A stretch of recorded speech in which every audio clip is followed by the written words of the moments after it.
Assalamualaikum warahmatullahi wabarakatuh. Teman-teman para pecinta budidaya ikan nila, selamat berjumpa kembali di channel Riwut Purdianto. Pada video kali ini saya akan berbagi tentang teknik manajemen budidaya ikan nila. Dengan sekali membeli bibit, kita dapat memanen ikan nila secara terus-menerus.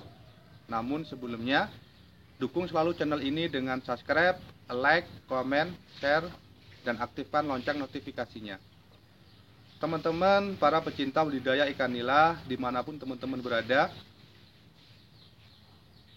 saya cuman akan membagi pengalaman saya yang saya lakukan selama proses budidaya ikan nila kurang lebih 7 tahun ini, dimana selama ini saya menerapkan sistem pemeliharaan ikan nila dengan melakukan pemijahan sendiri, di mana pemijahan tersebut berfungsi untuk menghasilkan anakan ikan nila yang selanjutnya akan kita pelihara dan kita besarkan.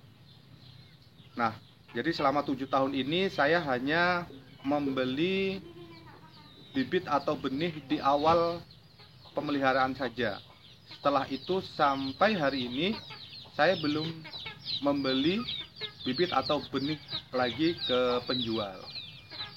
Nah, bagi teman-teman yang ingin melakukan sistem ini, setidaknya harus disiapkan beberapa kolam. Yang pertama adalah kolam pembesaran, yang kedua adalah kolam indukan, dan yang ketiga adalah kolam anakan atau kolam burayak. Jadi di awal saya memelihara budidaya ikan nila, saya hanya membeli bibit sebanyak 250 ekor. Dari 250 ekor tersebut saya pelihara hingga besar, yang umurnya berkisaran 4 bulan. Nah, pada saat umur sudah mencapai 4 bulan, saya menyeleksi dari ikan tersebut yang memang akan saya jadikan indukan yang siap pemijahan. Nah, sekitar saya ambil 10 ekor teman-teman. 10 ekor itu 3 jantan dan 7 betina. Dari 10 ekor itu akan menghasilkan anakan yang sangat banyak teman-teman, sehingga kita tidak akan membeli bibit lagi. Nah, setelah indukan yang kita pelihara itu sudah berumur sekitar 1 tahun hingga 2 tahun, maka kita harus mencari indukan lagi, indukan baru. Mengapa harus kita cari indukan yang baru?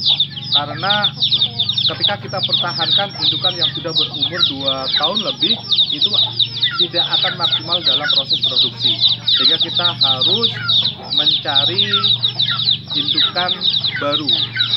Nah, teknik pencarian indukan yang baru itu hampir sama dengan teknik yang pertama tadi.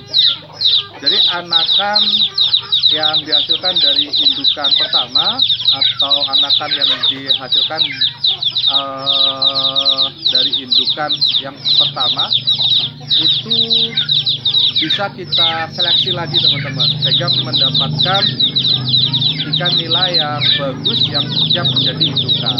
Nah, ini terus menerus kita lakukan sampai kapanpun. Nah, untuk pengalaman saya selama 7 tahun ya sampai sekarang ini, saya selalu melakukan proses ini teman-teman. Walaupun ada sebagian teman-teman yang memberikan masukan kepada saya bahwasanya anakan yang dihasilkan dari proses pemijahan indukan yang dibesarkan sendiri itu hasilnya tidak maksimal.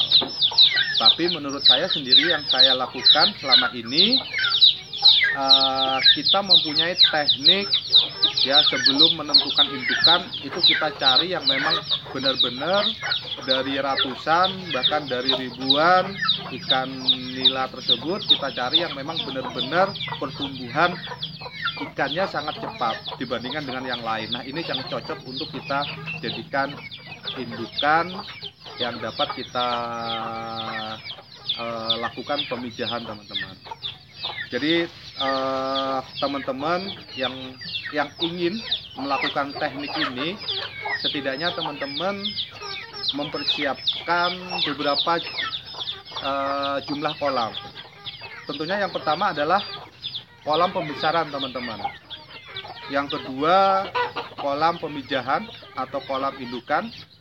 Dan yang ketiga adalah kolam anakan atau kolam burayak untuk pembesaran dari burayak menjadi anakan ikan nila.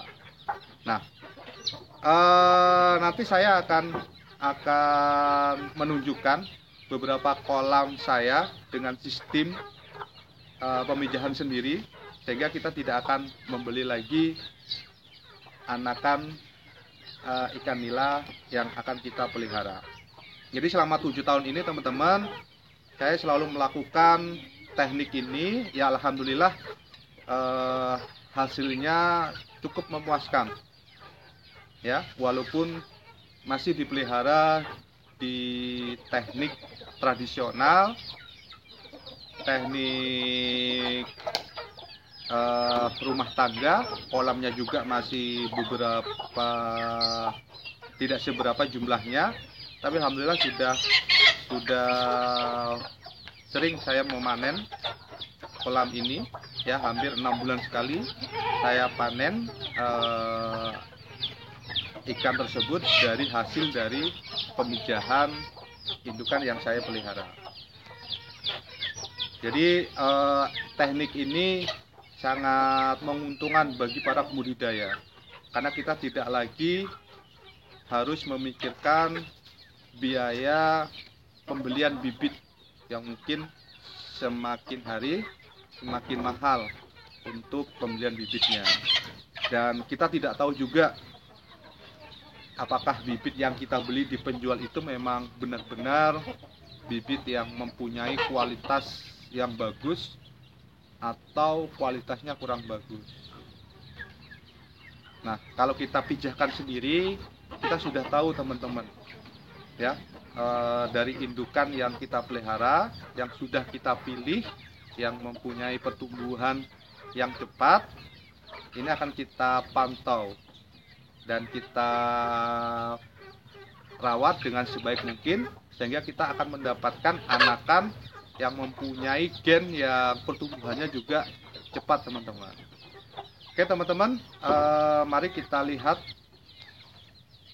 beberapa kolam yang ada di belakang saya ini, dan saya tunjukkan kolam pembesaran dan kolam anakan. Oke, teman-teman, ini yang kedua ini, ya, dua ini adalah kolam pembesaran, teman-teman, ya, kolam pembesaran. Dan ada satu kolam lagi di belakang kandang ayam ini masuk ke dalam kolam indukan yang anakannya saya ambil dan saya pelihara, teman-teman. Nah, ini ada kolam kecil, teman-teman, ya. Ini sebenarnya dulunya adalah akan saya buat sistem filterisasi, cuman karena tidak jadi, saya fungsikan sebagai kolam anakan juga, teman-teman, ya. Jadi di kolam kecil ini banyak anakan ikan nila, ya, teman-teman, yang umurnya berkisaran 1 bulan. Airnya hijau, teman-teman, ya, jadi nggak terlalu terlihat, ya, pada sore hari ini. Coba kita kasih beri makan. Ini yang umurnya sekitar 1 bulan, teman-teman. Oke, anakan yang 1 bulan memang hasil dari pemijahan indukan yang ada di sana, teman-teman, gitu. Oke, jadi ketika kita melakukan pemijahan, teman-teman, anakan yang akan kita dapat itu terlalu banyak, teman-teman, sehingga kadang-kadang kita tidak mampu untuk melakukan pembesaran keseluruhannya. ya, karena saking banyaknya anakan yang dihasilkan dari indukan tersebut. Nah, oleh karena itu kita dapat melakukan penjualan teman-teman sisa dari anakan yang tidak kita besarkan. Oke, adalah satu lagi anakan yang berumuran berkisaran 1 bulan ke bawah teman-teman. Mari kita ke kolam satu lagi yang anakan teman-teman. Ini berada di depan kamar mandi. Oke, nah ini teman-teman, ini anakan yang umurnya di bawah 1 bulan, yang dari buraya teman-teman. Dan saya beri pakan pelet 781-1 teman-teman. Tuh, alhamdulillah ikannya sehat-sehat teman-teman, burayanya. Nah, jadi sistem ini yang saya gunakan. Ya, saya selama 7 tahun tidak membeli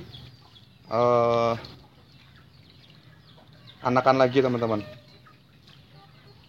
Tapi kalau teman-teman masih lebih dominan kepada membeli bibit itu lebih bagus, maka tidak masalah teman-teman. Itu adalah suatu prinsip dalam budidaya ikan nila.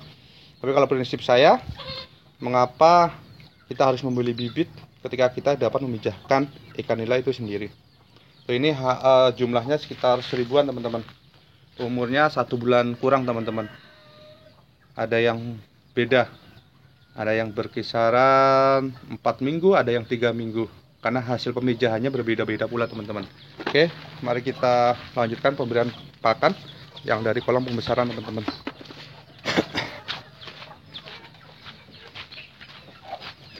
Oke, ini pelet 781-1 teman-teman yang sudah saya biris terlebih dahulu.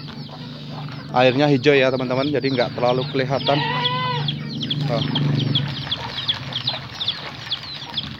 Reaksinya ketika diberi pakan pada sore hari ini teman-teman.